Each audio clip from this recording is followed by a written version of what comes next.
dari BNN sendiri berkaitan dengan masalah hasil sidang PCDD yang dilaksanakan di Vienna. Kami mengikutinya secara virtual tanggal 2 Desember 2020. Ada beberapa hal yang perlu kami paparkan kepada rekan-rekan sebagai masukan juga, karena banyak dari kita yang sampai saat ini memiliki pemahaman yang kurang benar berkaitan dengan masalah hasil dari usulan WHO pada UN tersebut, ya. Karena banyak yang menganggap bahwa ganja atau kanabis dilegalkan, ada yang mengatakan begitu. Jadi mohon pada rekan-rekan kami meminta waktunya supaya bisa memberikan penjelasan sebagai berikut. Untuk halaman 1, CND votes on recommendation for cannabis and cannabis related substances, Vienna 2 Desember 2020. Jadi hasil pemungutan suara di halaman 2, rekomendasi 5.1 yang itu yang paling utama kami berikan penekanan dan perlu kami jelaskan. Yang support 27, reject 25, abstain 1. Jadi hasilnya supportive, artinya usulan dari WHO tersebut diterima dan dirubah. Jadi yang lain-lain 52, 53, 54, 55 dan 56 tidak perlu kami bahas karena itu tidak diterima. Jadi masih tetap seperti semula Konvensi 1961. Jadi 5.1 tersebut dari 53 negara yang memberikan suara tersebut, 1 abstain, 27 menyatakan setuju untuk dirubah, jadi 25 reject atau menolak, tapi kalah suara 2 poin. Jadi tetap untuk 5.1 dilaksanakan perubahan. Hasil halaman 3, hasil pelaksanaan voting rekomendasi WHO terkait cannabis dan cannabis related substances 5.1 yang mendukung itu adalah 27 negara. Tidak perlu kami sebutkan satu persatu, itu datanya ada. Mungkin nanti bisa kami berikan hard copy-nya kepada rekan-rekan semuanya supaya lebih detail. Yang menolak ada 25 negara, datanya ada. Abstain Ukraine. Jadi 53 negara rekomendasi 5.1 diterima. Keterangan yang paling kanan 5.1 diterima. Untuk 5.21 tidak perlu kami bahas. Terus sampai ke halaman 8, rekomendasi WHO ECDD.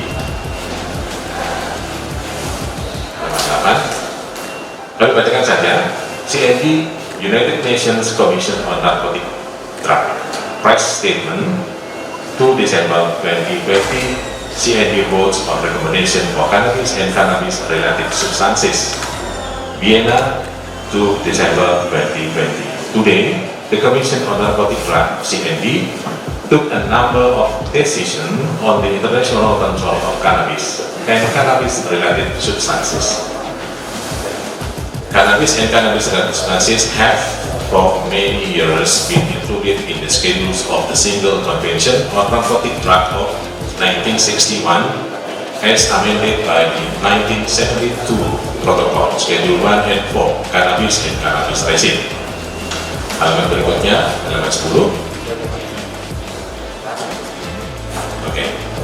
WHO recommendation to delete cannabis and cannabis resin from Schedule 4 of the 1961 Convention, but to maintain it in Schedule 1 of the 1961 Convention. The Commission decided by 27 votes to 25 and with 1 abstention to follow this recommendation. Ini saya bacakan dari mereka, nanti ada penjelasannya. Cannabis and cannabis resin will accordingly be deleted from Schedule 4 of the 1961 Convention. They remain in Schedule 1 of the 1961 Convention and thus remain subject to all level of control of 1961 Convention. Penjelasannya, rekomendasi WHO untuk menghapus ganja dan resin ganja dari Schedule 4 Konvensi 1961, tetapi mempertahankannya di Schedule 1 Konvensi 1961. Jadi sama sekali tidak menghapus, tetapi juga tidak melegalkan, hanya memindahkan saja. Schedule 4 dari 1961 itu dihapus, tetapi dipindahkan ke Schedule 1. Komisi memutuskan 27 mendukung atau setuju berbanding 25 yang menolak. 1 abstain untuk menerima rekomendasi ini, sehingga ganja dan resin ganja dihapus dari Schedule 4 Konvensi 1961. Ganja dan resin ganja tetap berada di Schedule 1 dari Konvensi 1961, sehingga tetap tunduk pada semua level pengawasan. Saya ulangi lagi, tetap tunduk pada semua level pengawasan atau pengendalian dari Konvensi 1961. Berikut halaman 12. Agar ganja dan resin ganja dihapus dari Schedule 4 Konvensi Tunggal 61, namun komite tetap menempatkan kanabis dan kanabis resin itu di Schedule 1 Konvensi Tunggal 1961, sehingga akan berdampak pada keputusan bahwa ganja dan resin ganja tetap dalam kontrol dan pengendalian sesuai Konvensi 1961.